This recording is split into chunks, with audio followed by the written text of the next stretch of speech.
राधे राधे सभी को। आज के ब्लॉग की शुरुआत होती है ब्रह्म मुहूर्त 4:30 से। मैंने नेत्योले के दर्शन करके धरती माँ को प्रणाम किया और मुंह धो के एक गिलास गर्म पानी पिया। इसके बाद मैं करूंगी बिस्तर सेट, जो कि अपनी दिनचर्या का सबसे पहला काम होता है और जरूरी भी होता है। फिर इसके बाद योगा, नहाना धोना, घर की सफाई, पाठ पूजा। लेकिन मैं एक बात बताना चाहूंगी आपको कि जो होम मेकर है, गृहिणियां है, महिलाएं हैं, ये चाहे वो कम पढ़ी लिखी हो चाहे हाई क्वालिफाई हो, उनको कुछ ना कुछ काम तो करना ही चाहिए। अगर वो लाखों नहीं कमा सकती ना, तो कम से कम इतना तो कमाए कि वह खुद के खर्चे खुद पूरे कर सके।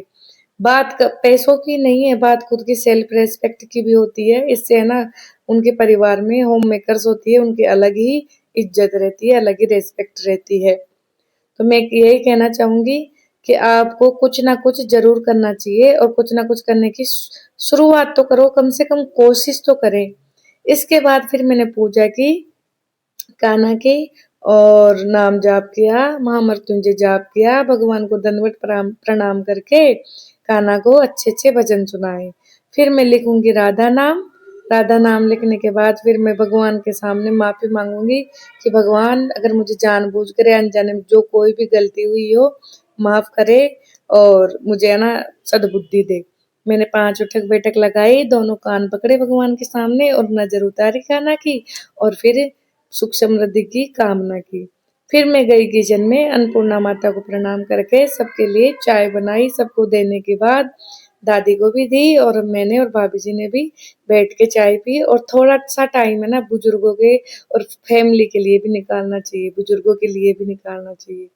फिर गौ माता गेट पे ही खड़ी थी, मैंने रोटी दी गौ माता को और दादी को नहला दिए थे, क्योंकि दादी को 4-5 दिन हो गए थे नहलाए हुए, इनकी तबीयत ठीक नहीं थी ना, इसलिए। फिर अच्छे से नहला के मैंने इनको गर्म तेल से मालिश की और जुराब पहनाए ताकि इनको ठंड कम लगे, क्योंकि नहा के आए थे ना, इसलिए। फिर गरम गरम बाजरे की राबड़ी लेके आई इनके लिए। और आज बनाया है मैंने लंच में मटर पनीर की सब्जी, जो बहुत टेस्टी दिख तो रही है, दिखने में देखो लगती कैसे है। अगर आप मेरे चैनल पर नए हो तो प्लीज लाइक कीजिए, सब्सक्राइब कीजिए, कमेंट कीजिए, ज्यादा से ज्यादा शेयर कीजिए। धन्यवाद।